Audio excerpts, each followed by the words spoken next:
welcome to another episode of Blendr Banter, where we blend more than just smoothies. I sit down with real people doing real things to talk about health, fitness, healing, and everything in between.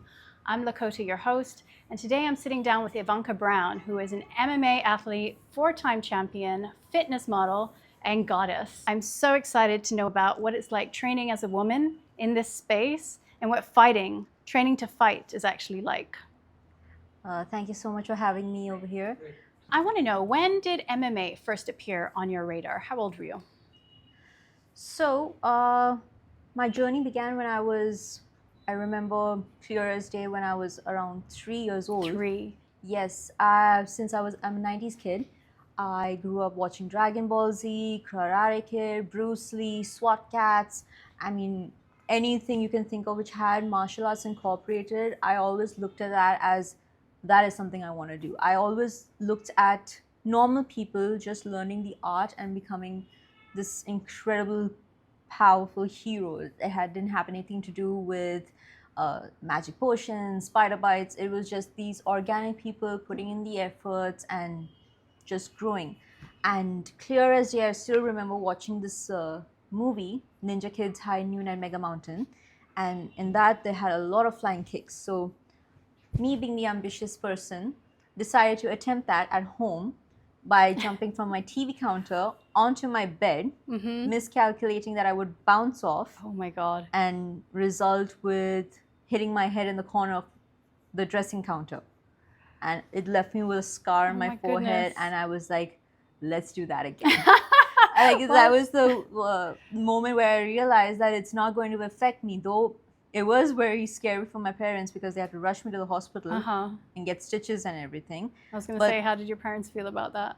Oh, they were terrified because dragging that kid into the hospital covered in blood and then getting stitches and bringing the kid back home. And I just wake up and I'm like, why are you crying? I'm okay. And just going in for a chocolate milk after that. So I realized that at that point I was someone who just loved the idea of martial arts. But then I was still in the era where why would a girl want to learn martial arts? So I grew out of it. I mean, I went through the whole school, college, and then working. And then I realized that wait a minute, this is something I always wanted to do. I mean, this is something I wanted to make a career out of. And I realized that, okay, I'm working now, so I can put myself through this. And it just felt so natural that when I entered my kickboxing classes or my martial art classes henceforth, it felt so natural to my body that it was ready to do this. And it was something that was so welcoming. It was not like, why is this happening? Why am I in pain? I was just like, yes, this is the rush I needed. And this is my identity as a person growing. And I also remember while I joined MMA, my coach telling me that you have a knack for it. Do you want to be a coach? It's like, absolutely, hands down. Like, I was like, I'm leaving my full-time job and I'm going to get into this, which was like a 9-to-5 job, and I'm going to get into something more where your timings can be anywhere, anyhow. And I started coaching, and then I realized that I want to do much more than this. And I remember getting into kickboxing, which was fun and all, but there was this one moment where my coach accidentally put me into MMA. And I'm like, okay, let's do it. I mean, what's the worst that can happen? And I set foot in the cage for the first time. Didn't win, obviously. I came in second. But then the feeling of, no, I'm not stopping here. I'm just going to keep pushing now. Because from the time when I was introduced, it was karate. And then when I jumped into competitions, it was mixed martial arts. And I was like, we're not stopping now. Yeah. We're just going to keep going. Because that one loss, it kind of hit me in my ego like, oh no, we're not stopping here. We're going. We keep going. We keep going. Whether if it's winning or losing, we're just going to keep pushing and see what comes out of this. Wow. So you were like made for this. Yes. And you only really got into it as an adult. Yes. Yeah.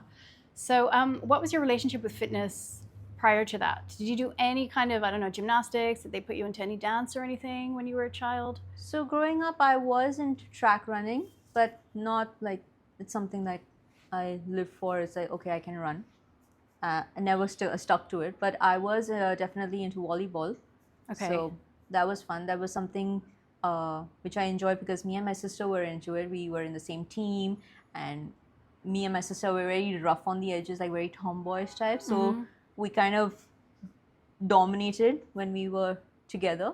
So that was something which I was when in school days. Yeah. Yeah. So do you think that MMA is something that you can start as an adult? You don't have to have like a childhood Absolutely. background in it. Absolutely, absolutely. I wouldn't um, tell anyone differently.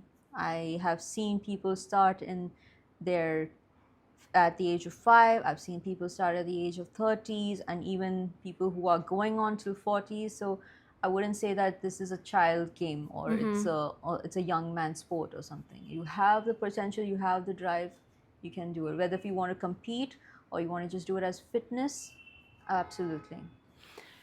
How many other different martial arts did you try before? Was it just kickboxing before you went into MMA? So when I started off, I mean, obviously I was not allowed to go and do martial arts, so I did have books which were related to taekwondo and karate, and reading from the books and then just going according to mimicking what was on television. If there was like Karate Kid, so I feel they were a little bit more crisp about demonstration.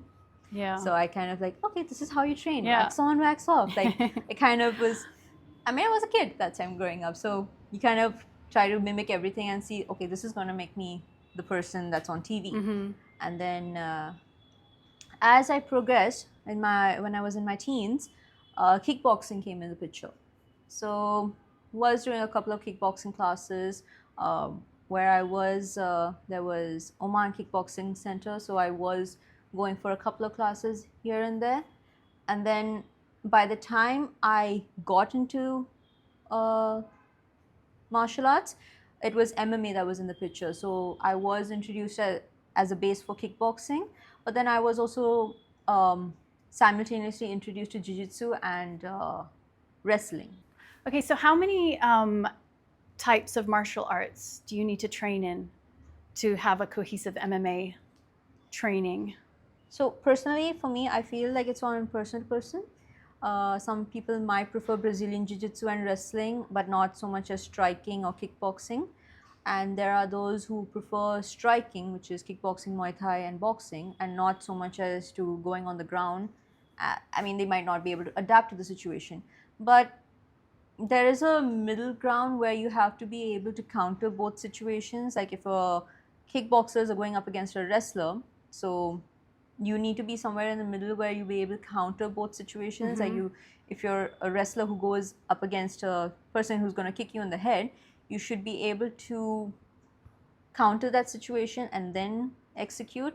And for vice versa, for a kickboxer, if he's going up against a wrestler, how they are going to counter the takedown. So I feel it's to each his own, because we have a lot of athletes who come in who are not a fan of kickboxing, not a fan of wrestling, but they just make it work. It's all on your conditioning, how your mindset is at the time. Given my example, I'm more from a kickboxing background. Okay. But I have been in situations in the cage where I have gone up against another striker who's come to thrash me to the next dimension, and somehow my body, just because of the training, it has switched in from kickboxing, goes into jiu-jitsu. And I'm like, where am I? And I'm like, oh, okay, I'm in a lock position, so I have managed to lock the person. And I'll tell people like, I'm a striker, but then somehow I land up finishing a match with a rear naked choke or a guillotine choke, and I'm like, what am I? Yeah. So I mean, it's all in your muscle memory. Sometimes you might train everything, and then when you go on in the cage, you'll see what comes out of it. Yeah. So what does your training look like personally? What has it looked like, and what does it look like now? So wow. That's like a history story.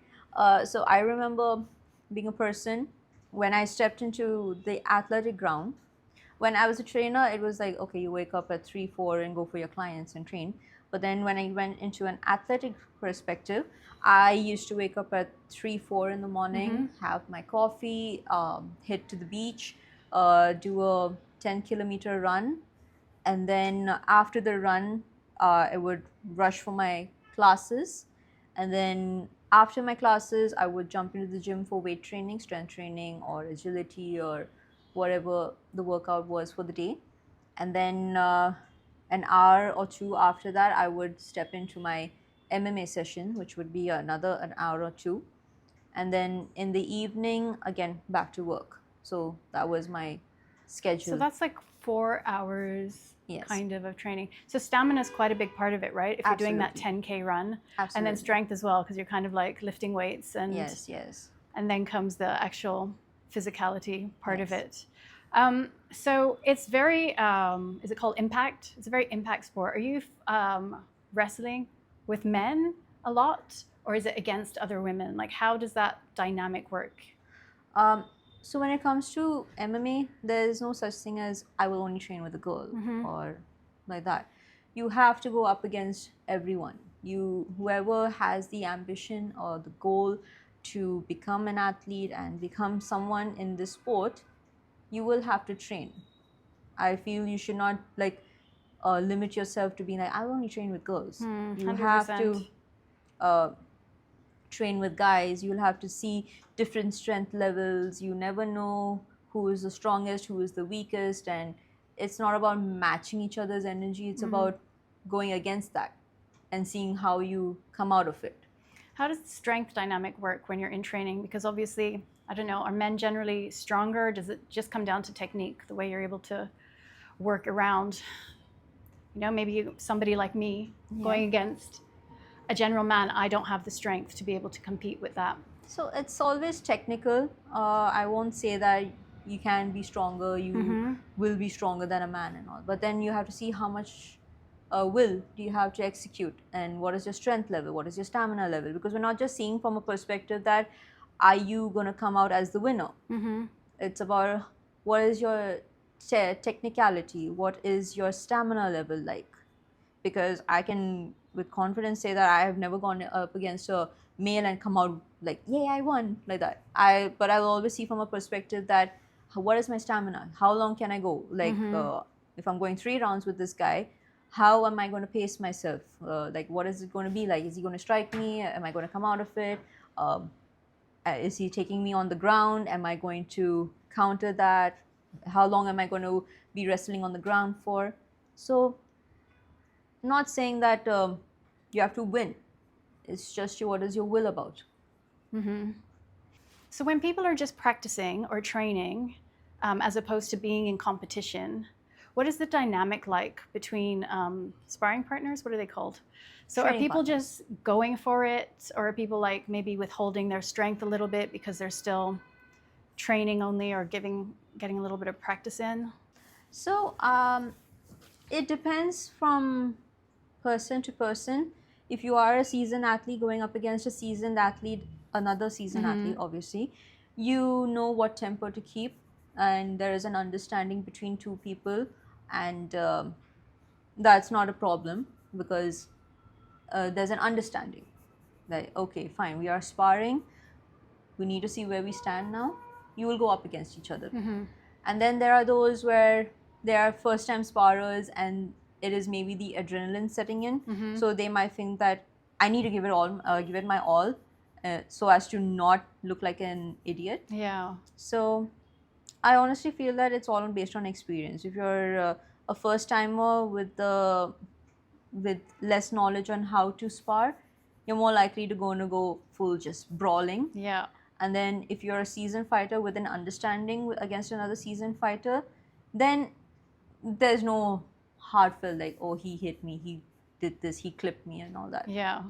Now, I was just going to ask, what is there like one particular style that maybe you feel you're strongest at, or it's your favorite in that whole range? So I was used to kickboxing tournaments and all because there was not much of a cage setup. It was more like a mat setup, so you didn't feel so claustrophobic about it, and you had people who were like there around you. But then the cage setup was more terrifying, I feel, because I'm someone who hears very sharply.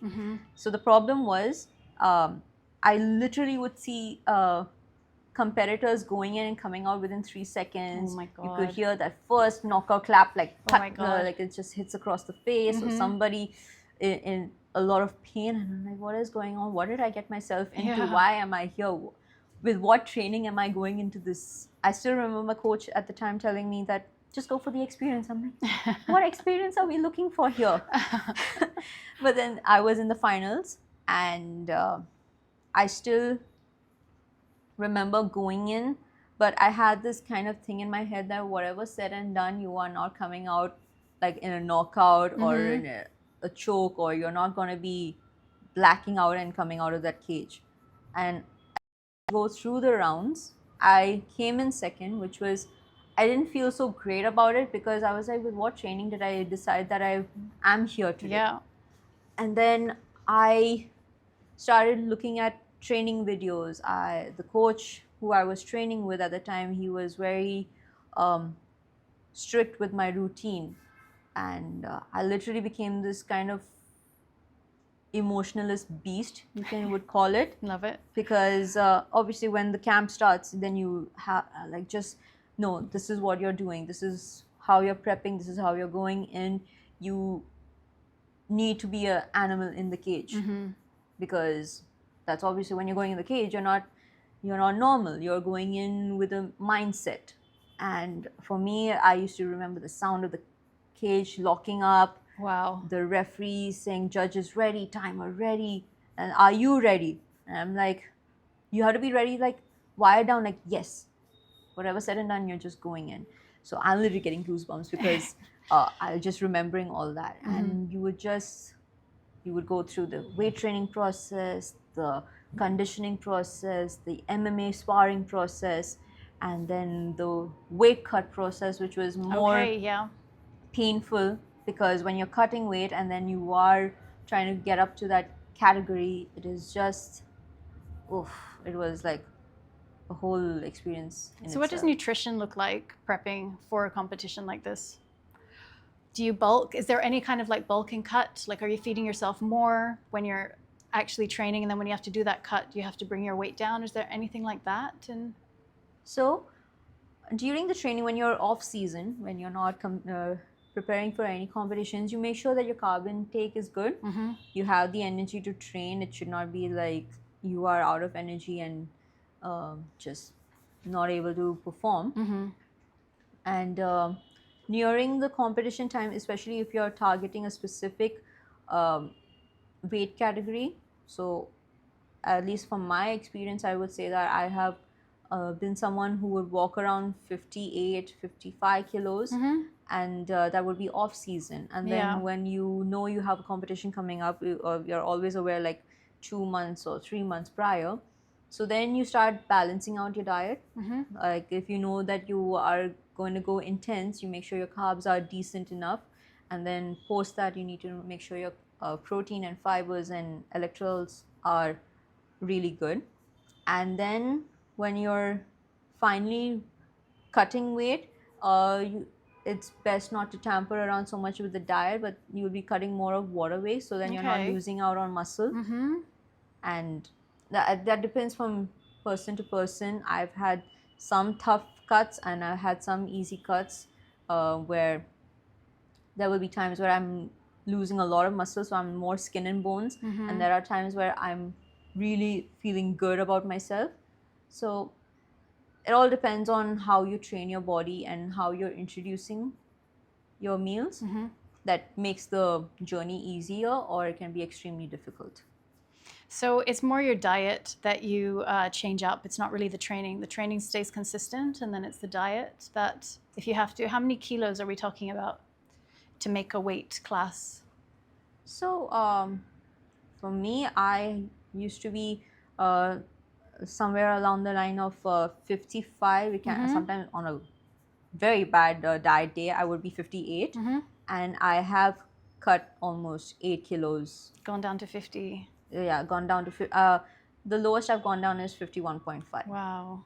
For me, being 5'6", and dropping that, it was really intense. So depending on how long your body's taking to drop weight, that's how intense you're gonna have to push in order for that to happen.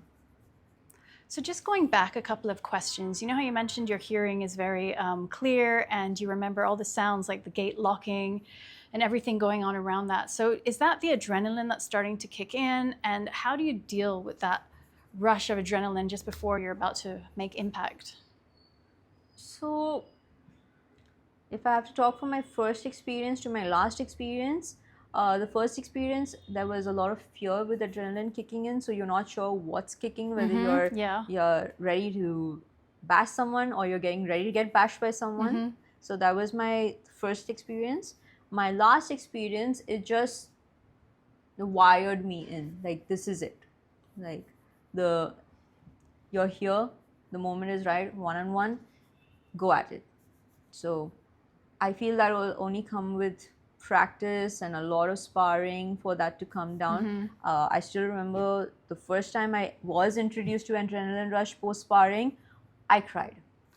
Oh. I literally cried because it was not out of a fear or something. It's just that the rush went so up, you did not know how to bring it down, and that, so I could not control that. That was the first time. Yeah. And then the last time I had adrenaline rush, obviously via sparring and via training, you understand that better. You know how to use that in your favor.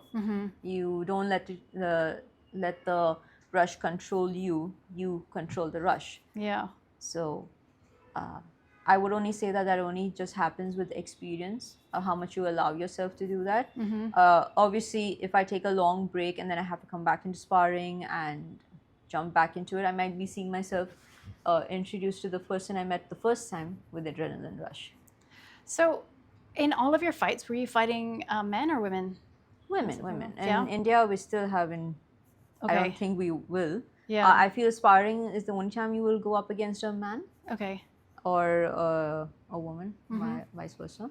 But in India right now, it's mostly women versus women. Okay.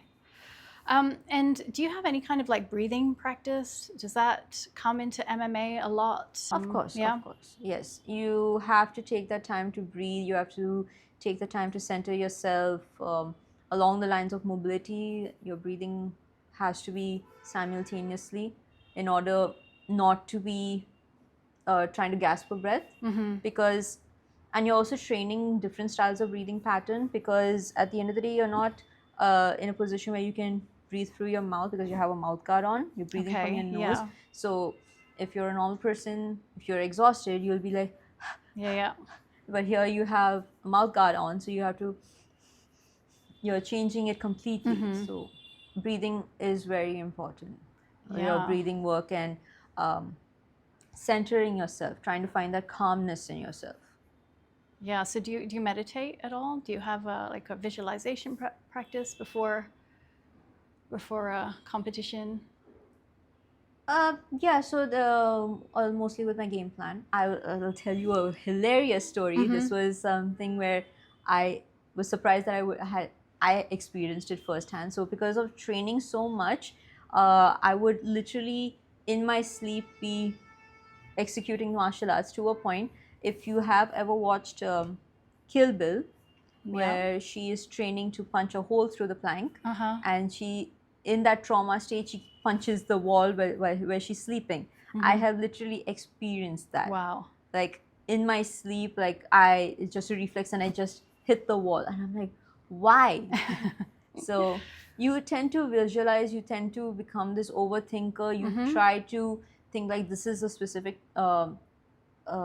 technique I want to perform, this is a specific thing I want to get in, I want to perfect this move. And yeah, you tend to overthink stuff, and as you should, because when you're in tournaments, you can't predict who's going to be your opponent.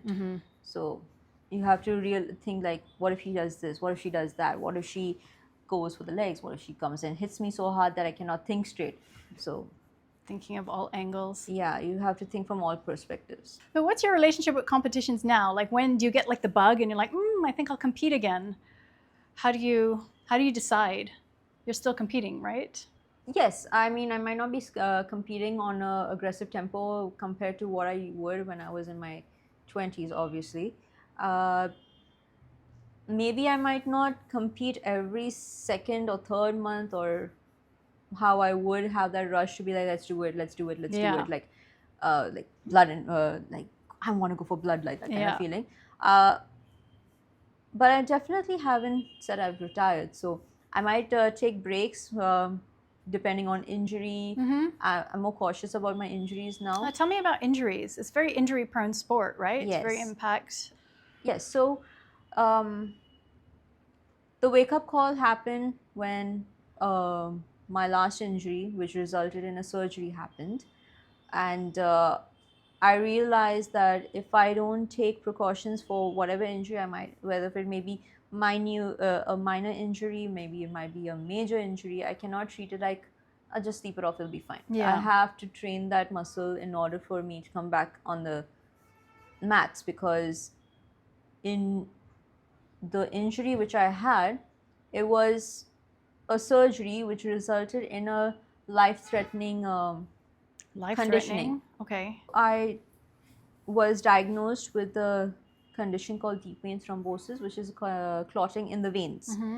If not treated, that clotting would explode and would have hit my lungs. Oh my God. So, blood thinners for a good year. And doctors had told me to be cautious about if I'm having my periods and if I land up with a bruising. So, no, it was a big no-no for cuts and bruises. So, a lot of precautions had to be taken, and there was always this constant fear post surgery that if I hit, if I fall, if I stumble, my athletic self will be like, it's fine, but then the reality is it's not fine. So I've become more cautious about my injuries, however minor or however major it may be. Yeah. That I need to make sure that the injury is 100% healed and then jump back into it. I mean, my body will not, obviously, as time progresses, as age progresses, your body also has its own set of changes that it goes through.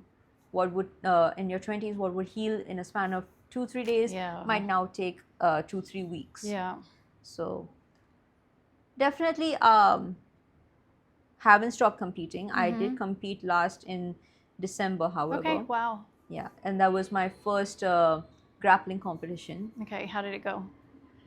Terrifying. Like, as I mentioned, wow. that I know that if I have to revisit competitions, I will be seeing my older self, the person who I met the first time.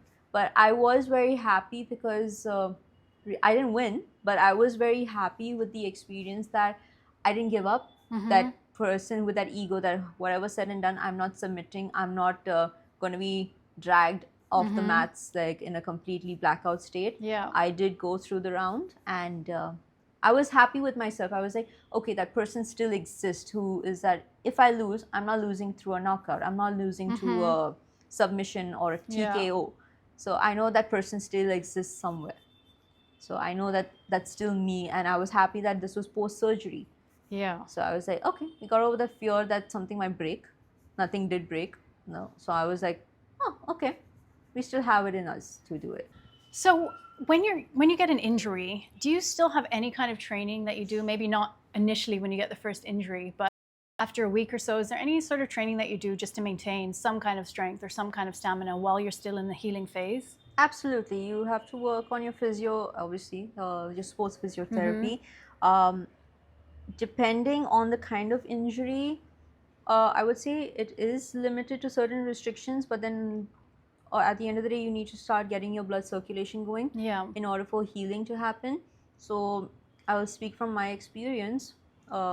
Post the injury that I had, it happened during sparring. I was pretty shocked. I mean, no injury caused by the opposite person. It was just a good injury that was bound to happen. Yeah. Because I didn't take care at the end of the day. But the coach who I was training with, Mohan Jagtankar, he put me through this training program where it was about getting the blood circulation going into the muscles.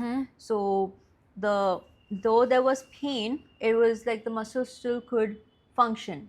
Like, I was training multiple body parts, obviously, but then because of that training that was going on before my surgery, the recovery became quicker. Okay. So it's not something that you have an injury, you stop completely. You need to do a prehab and then post training of the surgery, obviously. Yeah. So it's no such thing as that you completely go off it. You need to rest completely. You need to train in order for healing to happen. Okay. Can you tell me anything about like diet? Does it have to be very spot on? And supplements? Do you need to take supplements as part of a training package? What's your relationship with? So supplements absolutely is a Okay. must. Which ones? My go-to set is multivitamin, calcium, vitamin E, vitamin C, D3, and most important is omega-3, Okay. because as a person, athletes obviously they'll need that in order for because of the body going through a lot of stress and everything. It takes care of that for you. Diet is important, but then I feel your diet is based on your lifestyle. Yeah. It's about, if you're someone who is an athlete, they will have the most amount of carbs because they are putting their body through that kind of training, that they need that kind of energy. Yeah. But if you're someone who is just doing basic and very smooth exercise and is not in a competitive training, the carbs are limited, like your intake is limited. Yeah. You don't So, need it so much. yeah, you don't. Yeah, obviously, you eat based on what is your lifestyle. Yeah. That's the most important thing. But supplements, I feel, is a go-to. Like, regardless what your diet may be, whether if it is a good diet or a bad diet, but your supplements, at least you know it's taking care of you internally. Do you take like extra protein in forms of shakes? So, Mostly from food. protein powder is something I will have post workout, and I will try as much as possible to get my protein intake from my meal than my uh, the powder Yeah, itself, because I like my body to be more inclined to that Yeah. behavior, because picking proteins is a little bit like on the side that may work, may not work, might be in your reach, might not be in your reach, sort Yeah. of thing. So I feel at the end of the day, if it's not your diet will determine how your performance is. Yeah.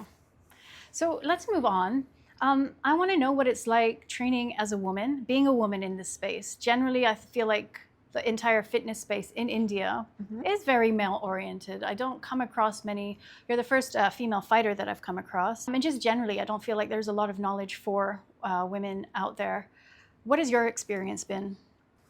So when I started out, it was still not a very welcoming Okay. time for females joining mixed martial arts. I saw a lot of females coming into the sport and just disappearing like that because of family obligations and maybe educational purposes, or felt like this is not something they want to make their career out of. And when I started off as well, it was something, the question was always asked, like, because I started off as a trainer, what is she going to teach? Or the most ridiculous question is, have you ever hit someone before? Okay. Have you been in a competition before? Have you, the main thing is, have you ever hit someone before? How do you know this is going to work? Yeah. And at that time, it used to feel very sad. It used to feel very like, what do I have to show for? And that's when I remember my coaches talking about their experiences about competing in whatever martial arts they were doing at the time. And I told myself, I need to get some experience out of this. Some people thought it was not the most brightest idea, but I feel that I'm not going to appreciate the sports unless I put myself into it. And I was competing and I was doing the work. I was putting in the work to respect the sport even more. And I remember going into gyms, and it was always that look in the eye that, what is she going to teach us? She's a female. What? Why? Did you feel like that came more from the other trainers in the gym or from the clientele? So when the clientele was a different story. I mean, clientele, they're curious. Yeah. That's okay. That's they just want to know because it's martial arts at the end of the day. Yeah. They find it's cool. That's why they are also hiring you. But when you're in a gym where you're conducting group classes, they have this thing like, why should a girl be conducting a class like this? Why? Does she have to show for? Yeah. And then you have to be the person to make the point. Yeah. So you have to prove yourself a lot more as a woman than perhaps men do. You just realize at the end of the day that you have the experience to back you up and you don't need to prove a point because your experience already does that for you. I was in a gym where I was coaching MMA, and I even competed while I was in that gym. So I felt at that point You made your point. I made my point. Like, awesome. yes. So there were the good times where someone would ask you to throw a kick or someone would ask you to flip and all. And I was very proud of myself at that time that I was able to do it. If someone Yeah. approached me who is 3 times my weight and they asked me, show me something cool, I was able to flip the person. Yeah. Or if I was conducting a session and I need to be the person who had to roll with my students, I was ready for it. It was not something where I was in a blank mind that, do I want to do this? Should I do this? Is it a good idea? I was just the person that, okay, I'm ready for it. Yeah. So I feel my experience just backed me up, and though it was a position where I was questioned, I had an answer. So what would you say to women who are interested in the sport but maybe feel too intimidated to go and take a class? What would be your advice to them? Go for it. I would never stop a woman from entering MMA.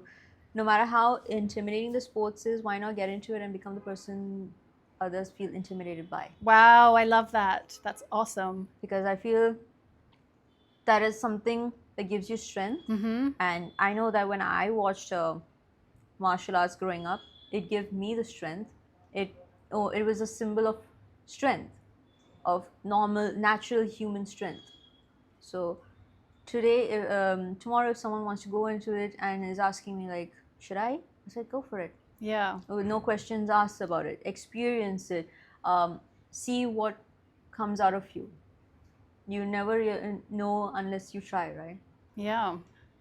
And what's your favorite part about training with or training women?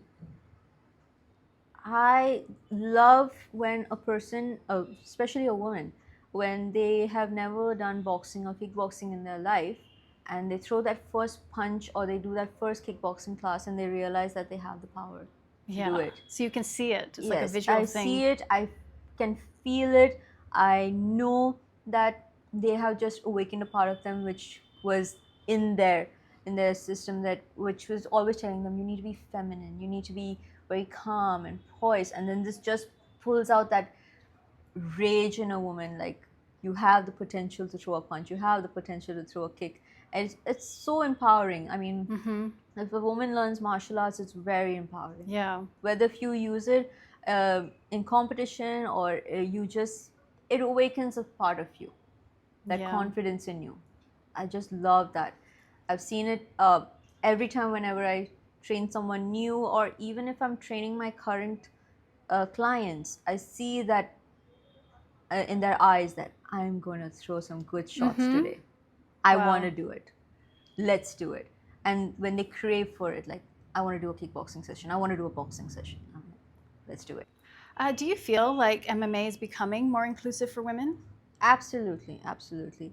It has always been inclusive. It's just it's becoming more inclusive for women in India. Okay. Which is something I love.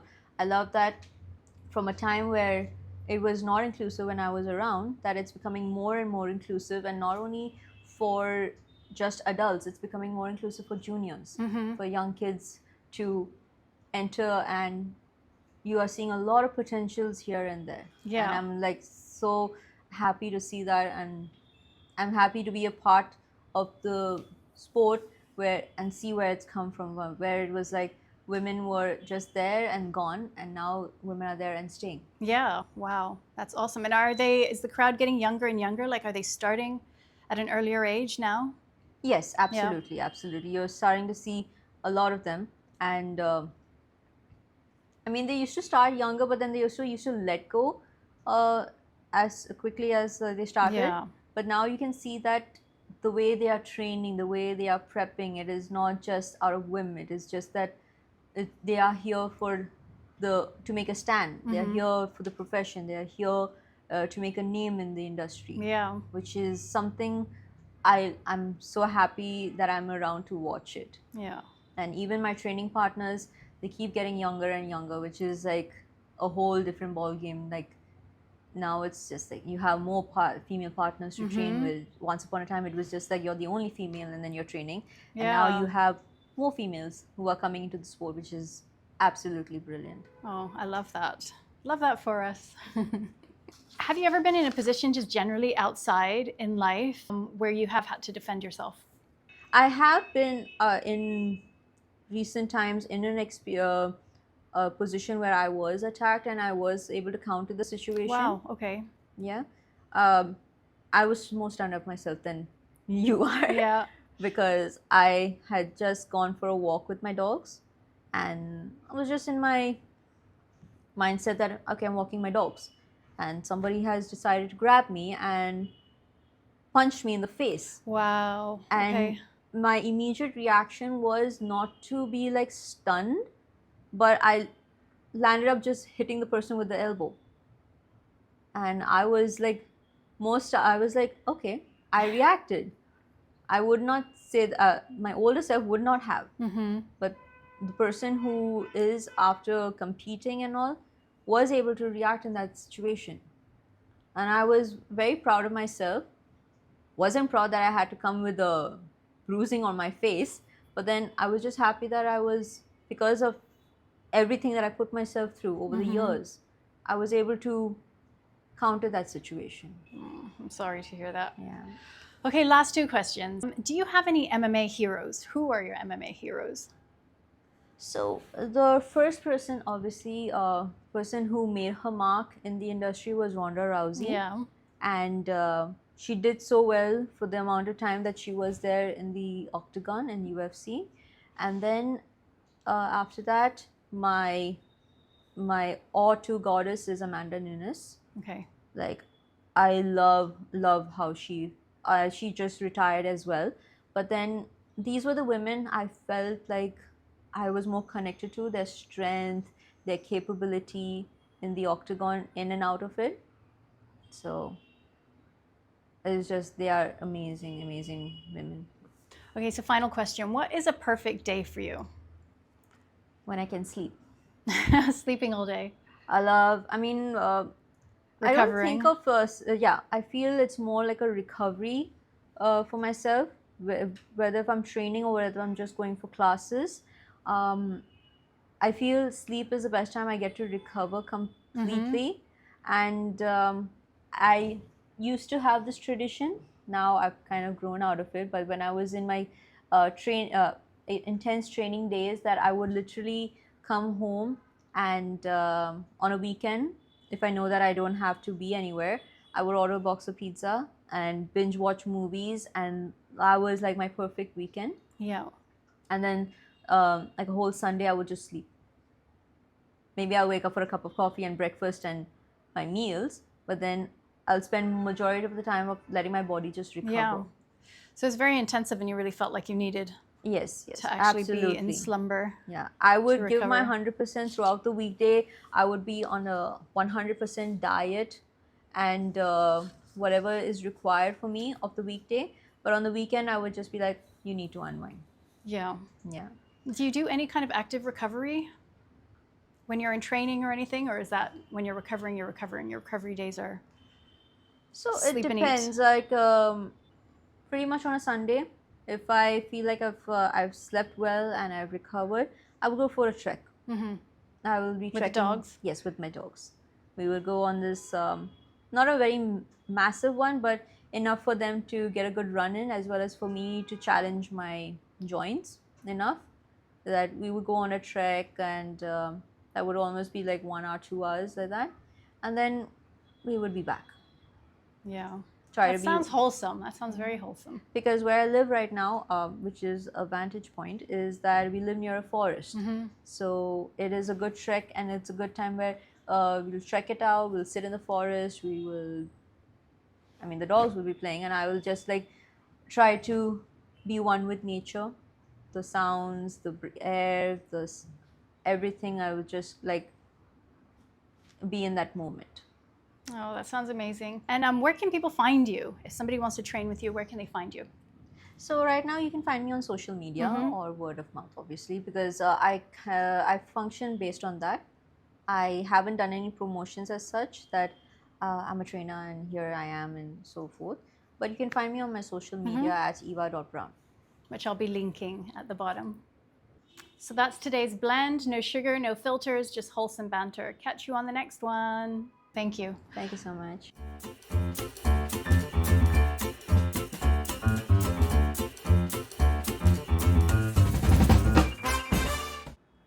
All right, let me show you what I've put in today's blend for Evanka, MMA athlete. Here I have a mix of vegan and whey protein powder. The reason why I've mixed the two of them is for extra protein, but also because this vegan protein that I've got is extremely sweet. So I was trying to figure out a way to actually bring the sweetness down.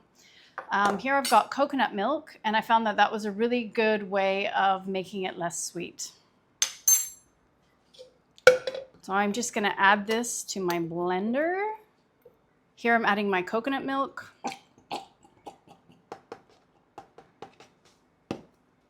So I'm actually going to be adding a little bit of cold water just to make it easy to drink. Then here I have cinnamon. Cinnamon is cinnamon is an anti-inflammatory, and it also gives it some amazing taste.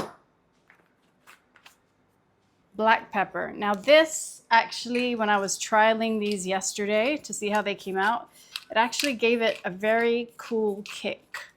So black pepper, that's anti-inflammatory, and it also works as a little bit of a painkiller. So it will help with recovery, especially when you're training as intensely as Evanka does. And here I've got some peanut butter, and this is really just for taste. I would suggest going for a smooth peanut butter if you're putting it in a shake like this, because it does get stuck in your teeth.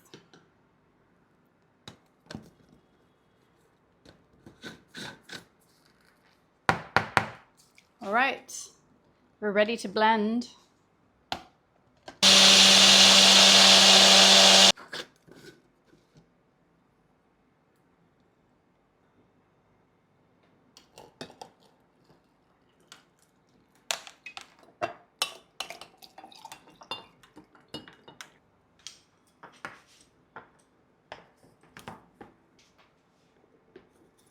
So I added a bit of cold water to each of them just to make it nice and smooth and easy to drink. And I am going to call this knockout fuel. Cheers.